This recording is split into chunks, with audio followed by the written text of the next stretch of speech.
obyvateľov mesta.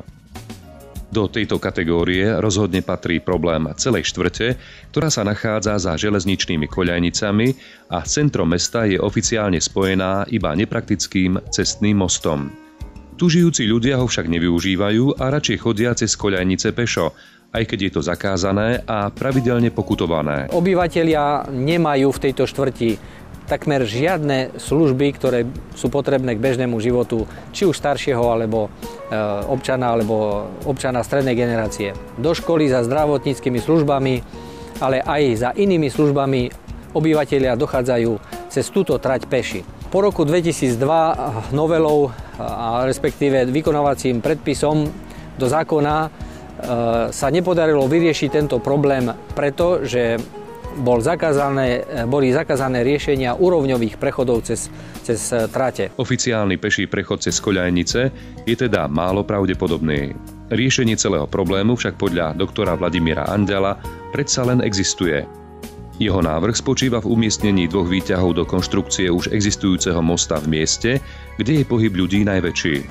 Návrh riešenia by spočíval v tom, že plošina bude veľkokapacitná, teda bude môcť nastúpiť niekoľko občanov do ňoho aj s bremenom, to znamená vozíčkári alebo s bicyklom, dostane sa na úroveň cesty, po ktorej prejde plynulo na druhú stranu a spustí sa zase na úroveň cesty, ktorá tu je pred nami. Toto riešenie je možné urobiť veľmi v krátkom čase s relatívne nízkymi finančnými nákladmi. Úplne odlišný problém už dlhodobo riešia obyvatelia sídliska Sever. Svoje autá už jednoducho nemajú kde zaparkovať a tak si to vyvinuli netradičný parkovací systém. Je to paradoxné, že miestni sa tak tichou dohodou vlastne uzhodli na tom, že nebudú parkované autá brzdené a zaradzované rýchlosťou, aby sa dali samovoľne premiestňovať, pretože ten, kto príde ďalší, ak chce zaparkovať, nemá proste šancu. Nie je to v samotných špičkách, je to bežný život, ktorý tu na takto beží. Nepísané pravidlo je, kto prvý príde, ten prvý melie. No a viete, čo to znamená. Problém sa doteraz riešil rozširovaním parkovacích plôch na úkor zelene. Vízia doktora Vladimíra Andela smerujúca k spokojnosti obyvateľov sídliska spočíva vo využití rozsiahlej nezastávanej plochy na vybudovanie veľkokapacitného parkovacieho domu s doplnkovými službami. By riešila nielen parkovanie, ale ktorá by riešila komplexné potreby jednak spoločenské, jednak v oblasti zdravotníckych, komunálnych a iných služieb, samozrejme aj parkovacích, v reálnom čase do takej miery, aby to zapadalo do zastavby tohto sídliska architektúrou aj inými požiadavkami, ktoré sú kladené.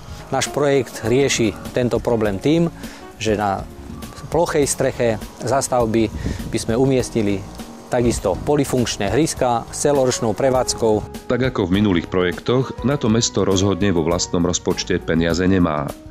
Súčasné široké možnosti financovania však tomuto projektu dávajú zelenú, nie len na tomto mieste, ale aj v iných častiach Trebišova, ktoré sa boria s nedostatkom parkovacích miest. Nie sú to len bruselské peniaze, je to aj forma akciovej spoločnosti, je to forma združenia investícií podnikateľmi a tak ďalej a tak ďalej. Tieto nápady už sú tu, sú konkretizované, chceme ich uskutočniť čo v najkrajšom čase.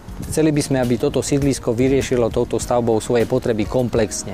Samozrejme s perspektívou využitia minimálne niekoľko generácií. Vidíme, že na tomto sídlisku to akútne chýba.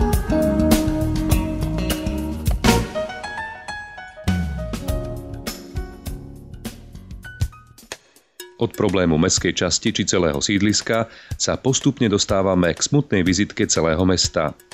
Ide o jeho centrum, ktoré určite nebude vzbudzovať rešpekt a obdiv, pokiaľ sa nevyrieši problém zvaný Hotel Tokaj. Všetky tieto riešenia sa oddiaľujú.